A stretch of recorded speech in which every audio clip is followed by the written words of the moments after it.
अस्सलामु अलैकुम वरहमतुल्लाहि वबरकातुहू नहमदहू व नुसल्ली अला रसूलिहिल करीम अम्मा बाद फ़ौज़ बिल्लाहि मिनश शैतानिर रजीम बिस्मिल्लाहिर रहमानिर रहीम अस्सलातु वस्सलामु अलैका या रसूलल्लाह व अला आलिका व अस्हाबिका या हबीबल्लाह। जब आसूदगी और राहत का मामला अल्लाह अज़्ज़ा व जल अपने बंदों के साथ फरमाता है और किसी किसी को तो बहुत ज़्यादा कुशादगी अता फरमा देता है, तो बंदों के सुरूर की कैफियत इस हद तक पहुँचती है कि वो रब ताला को और उसके फरमान को भूलने में भी कमाल के दर्जे तक पहुँच जाता है और फिर नाफरमानियों का पे दर पे एक तवील सिलसिला शुरू हो जाता है और इस दरमियान उसे ना अल्लाह अज़्ज़ा व जल का डर होता है, ना ही मुस्तफ़ा जान रहमत सल्लल्लाहु ताला अलैहि वसल्लम का उसवे हसना याद रहता है। बस जब नाफरमानियाँ उरूज को या उरूज के करीब पहुँचती है और फिर अल्लाह अज़्ज़ा व जल कोई तंगी फरमाता है या फिर पूरे तरीके से गिरफ्त फरमाता है, तो इस तरह बंदा खुद अपने आप को अज़ाब पर पेश कर रहा होता है, जबकि उस आसूदा और कुशादा लोगों को इसके बरअक्स अल्लाह अज़्ज़ा व जल का शुक्र अदा करते हुए फरमा बरदारी की मुकम्मल तस्वीर होना चाहिए। और इसी काम के लिए रसूलों की आमद होती है ताकि लोगों को गुमराह होने से बचाया जा सके। अल्लाह अज़्ज़ा व जल कुरान मजीद के 22वां पारा सूरह सबा की आयत नंबर 34 में इरशाद फरमाता है, वमा अरसलना फी क़रयतिन मिन नज़ीरिन इल्ला क़ाला मुतरफूहा इन्ना बिमा उरसिलतुम बिही काफ़िरून।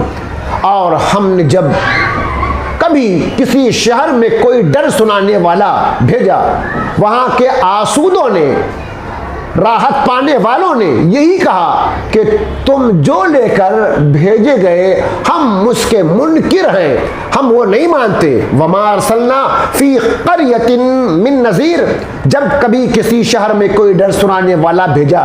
इस आयत में सरकार दो आलम सल्लल्लाहु ताला अलैहि वसल्लम की तस्कीन खातिर फरमाई गई। आप सल्लल्लाहु अलैहि वसल्लम उन कुफ्फार की तकज़ीब व इनकार से रंजीदा ना हो, क्योंकि कुफ्फार का अंबियाए कराम अलैहिमुस्सलातु वस्सलाम के साथ यही दस्तूर रहा है और मालदार लोग इसी तरह अपने माल और औलाद के गुरूर में अंबियाए कराम अलैहिमुस्सलातु वस्सलाम की तकज़ीब करते रहे, झुटलाते रहे हैं। यहाँ रुककर मैं ईमान वालों से बतौर ख़ास तवज्जो चाहता हूँ कि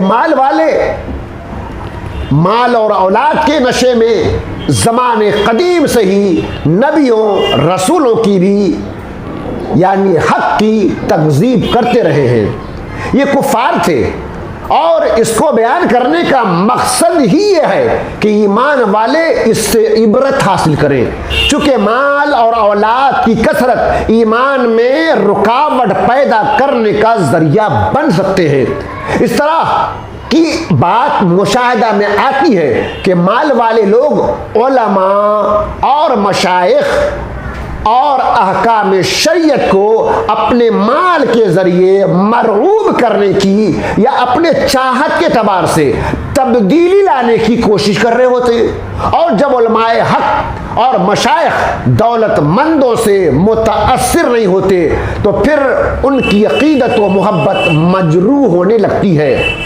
बस समझ लें कि ये अंदाज, ये तरीक़ेकार और ये फिक्र कुफ्फार का है, गैर ईमान वालों का है। ईमान वालों का ये अंदाज नहीं होना चाहिए कि हक़ को सदाकत की अमली या ज़ुबानी तौर पर तकज़ीब करें या उसे झुटलाएं।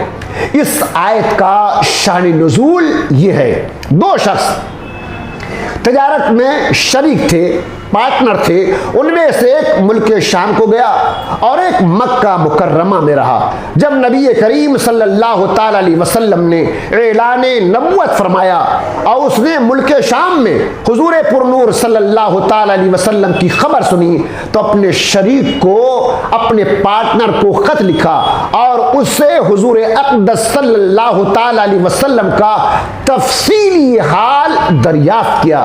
उस शरीक ने, उस पार्टनर ने जवाब में लिखा, मोहम्मद मुस्तफ़ा सल्लल्लाहु अलैहि वसल्लम ने अपनी नबुव्वत का ऐलान तो किया है, लेकिन छोटे दर्जे के हकीर और गरीब लोगों के अलावा और किसी ने उनकी पैरवी नहीं की।